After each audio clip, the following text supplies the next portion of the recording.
2022년 2월 28일 월요일 하나님께서 이 새벽 우리에게 주시는 말씀은 시편 78편 56절에서 72절의 말씀입니다. 시편 78편은 하나님께서 이스라엘 백성들에게 보이셨던 과거의 역사를 기록하고 있습니다. 특별히 출애굽 사건에 대하여 아주 잘 요약되어 기록하고 있는 것을 봅니다. 그중 오늘 본문은 10가지 재앙이 애굽에게 임하는 것을 보고도 하나님을 전적으로 신뢰하지 않는 이스라엘 백성들의 모습을 보여주고 있습니다. 56절에서 58절입니다. 그럼에도 그들은 가장 높으신 하나님을 시험하고 거역하면서 그의 법도를 지키지 않고 그들은 그들의 조상들처럼 빗나가고 배신하여 느슨한 활처럼 엇나갔다. 그들은 산당에 모여 그의 노를 격동하며 조각한 우상을 섬기다가 그를 진노하게 하였다. 하나님께서 아주 직접적인 개입을 보이셨음에도 불구하고 이스라엘 백성들은 하나님만을 섬기지 않습니다. 계속해서 하나님의 법도를 어기고 우상을 조각하지요. 성경은 이러한 그들의 행동이 그들의 조상과 같다고 기록하고 있습니다. 57절 그들은 그들의 조상들처럼 빗나가고 배신하여 느슨한 활처럼 엇나갔다. 변하지 않는 인간의 본성을 보여줍니다. 인간의 본성은 말씀에 기록된 대로 현세에서는 변하지 않습니다. 전 교육부서는 지금 아우구스티누스 또 어거스틴이죠. 어거스틴의 고백록을 다루고 있습니다. 고백록은 한 신앙인의 절규와 계속되는 질문을 통해서 하나님과 교제하며 하나님께서 주시는 지혜로 자신의 죄를 규정하고 설명하며 마침내 회심에 이르는 과정을 상세하게 기록하고 있습니다. 매주 토요일 온라인 대학에서도 다룰 예정입니다. 3월 한 달간 각자 책을 읽으신 후에 4월 강의를 통하여서 확인하고 복습하는 시간을 가질 것입니다. 많은 참여를 바랍니다. 아우구스티누스는 그의 이 고백록에서 인간의 본성과 죄의 관계를 다룹니다. 나중에도 다루겠지만 미리 한번 만나보실까요? 어거스틴의 그 글들을 제가 조금씩 읽어 드리겠습니다.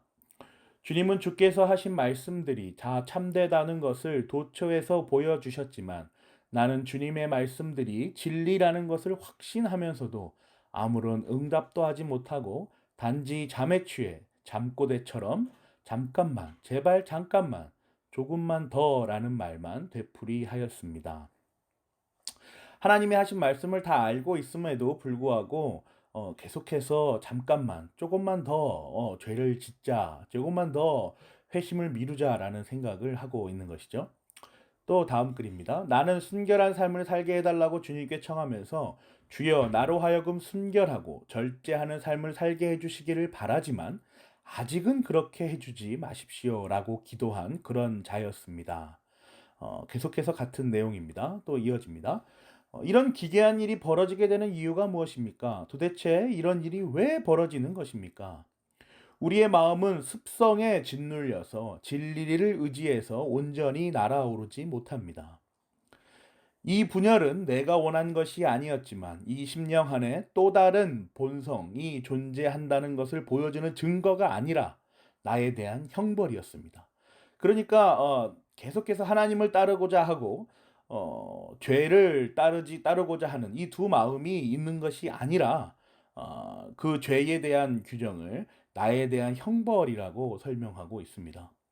따라서 이 분열, 그죠? 하나님을 따르는 것, 죄를 따르는 것, 이 분열을 일으킨 자는 내가 아니요 내 속에 거하는 죄였고 이 죄가 내 안에 거하게 된 것은 아담이 자유의지로 죄를 범한 것에 대한 형벌이었습니다. 그리고 나는 아담의 자손이었습니다.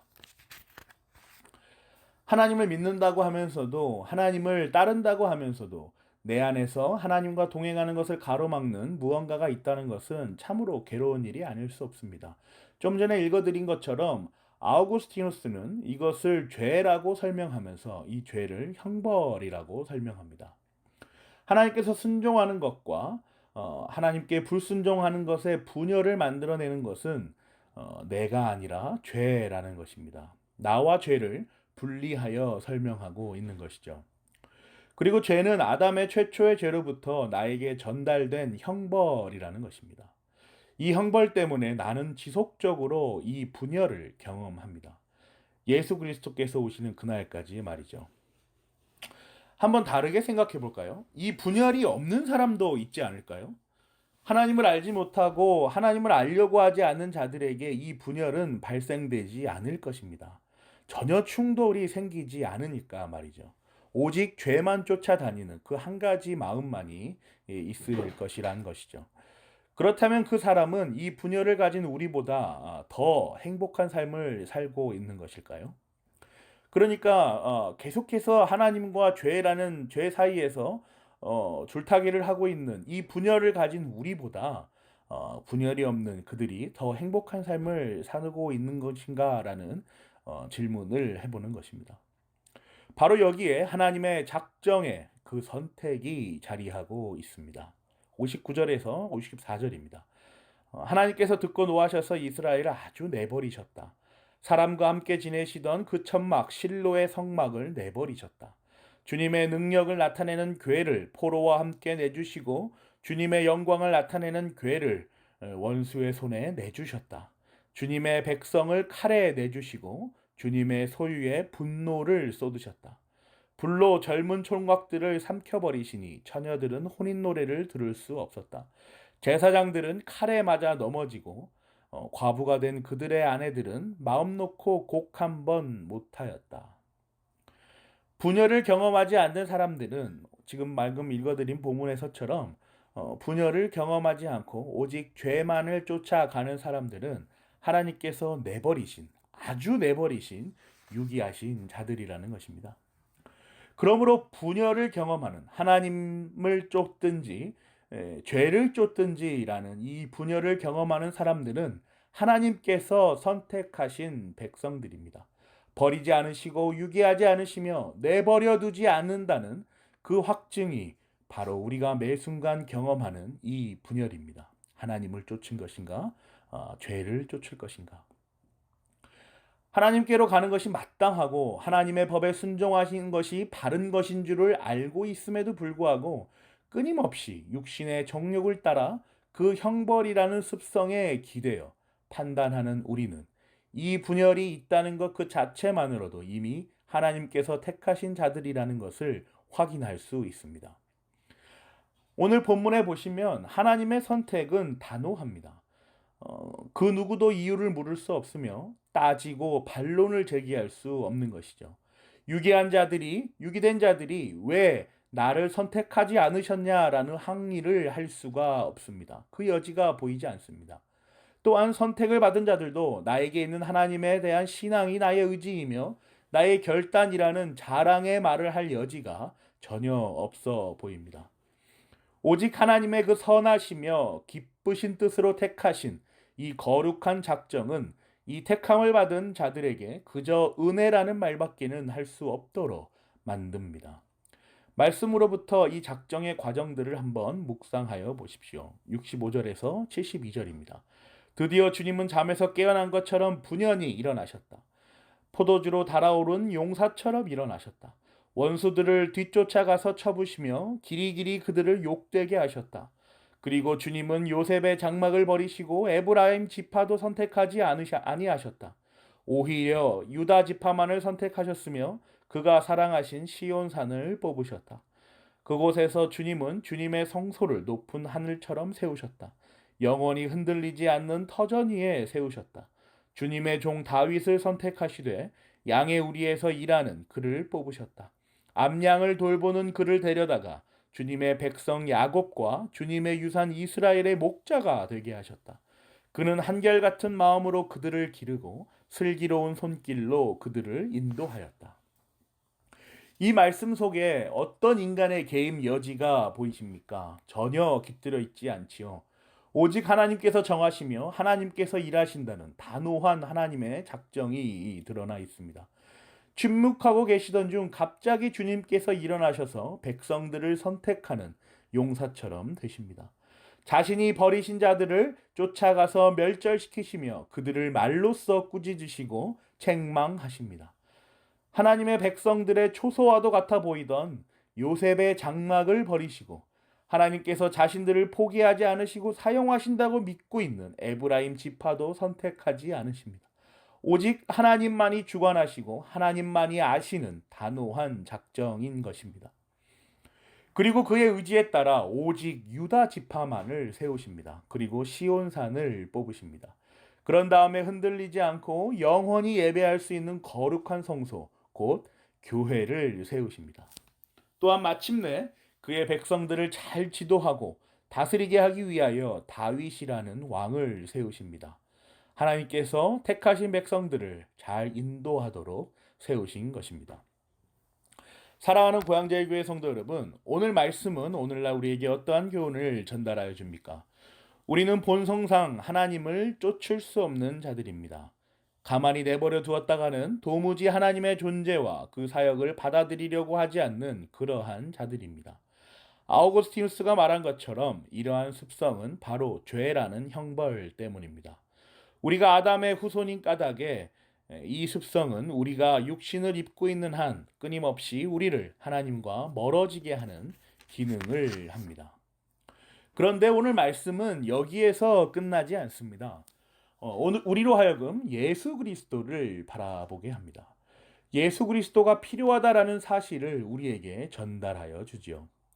66절을 한번 보실까요? 원수들을 뒤쫓아가서 쳐부주시며 길이길이 그들을 욕되게 하셨다. 68절, 69절입니다. 오히려 유다 지파만을 선택하셨으며 그가 사랑하신 시온산을 뽑으셨다. 그곳에서 주님은 주님의 성소를 높은 하늘처럼 세우셨다. 영원히 흔들리지 않는 터전 위에 세우셨다. 70절과 71절입니다. 주님의 종 다윗을 선택하시되 양의 우리에서 일하는 그를 뽑으셨다. 암양을 돌보는 그를 데려다가 주님의 백성 야곱과 주님의 유산 이스라엘의 목자가 되게 하셨다. 이 구절들에서 다섯 구절에서 세 가지의 하나님께서 예수 그리스도에게 맡기신 직분이 드러납니다. 66절에서 선지자이심이 드러나고 68절과 69절에서 제사장이신 예수 그리스도가 드러나며 70절과 71절에서 왕이신 예수 그리스도를 마지막에 보여주고 있습니다. 하나님의 말씀 66절이죠. 하나님의 말씀으로 대적들을 정죄하시고 자신의 백성들을 세우시는 선지자이신 예수 그리스도. 68절과 69절은 하나님께서 기쁘게 받으실 제사를 거룩한 장소에서 올려드리시는 제사장이신 예수 그리스도. 또 70절과 71절은 하나님께서 택하신 자들을 잘 인도하시고 다스리시는 왕이신 예수 그리스도. 이 세 직분을 아주 명확하게 기록하고 드러내고 있습니다. 시편 기자는 이러한 예수 그리스도의 세 가지 직분을 기록함으로써 하나님의 작정과 유기에 있어서 하나님께서 택하신 백성들을 어떻게든 인도하여 내시는데 그 방법으로 예수 그리스도를 사용하신다라는 것을 보여주고 있습니다. 분열이 있을 수 없던 우리에게, 죄만 쫓아가던 우리에게 분열을 가지게 함으로써 하나님을 바라보게 하고 하나님과 죄 사이에서 분열하게 하시며 죄를 지을 수밖에 없으며 하나님을 알 수도 없는 우리에게 하나님께 가까이 갈 수 있는 방편을 제공하여 주신 예수 그리스도를 증거하고 있는 것입니다. 우리가 경험할 수 없는 이 분열을 알게 하여 주셔서 죄를 인식할 수 있도록 하시고 영원한 형벌로서의 죄가 아닌 마침내 마지막 날 오셔서 영원히 죄를 종식시켜 주시는 분 예수 그리스도를 분명히 드러내고 있는 것입니다. 우리는 그러한 예수 그리스도의 존재와 사역을 믿고 받는 하나님께서 택하신 백성임이 분명합니다. 매 순간 겪고 있는 괴로움, 하나님께 나아가고자 하는 마음과 하나님과 멀어지게 하는 그 죄 사이에서 경험하는 괴로움을 예수 그리스도의 사역으로 말미암아 은혜와 자비와 사랑으로 풀어내는 우리가 되기를 간절히 기도합니다. 아멘.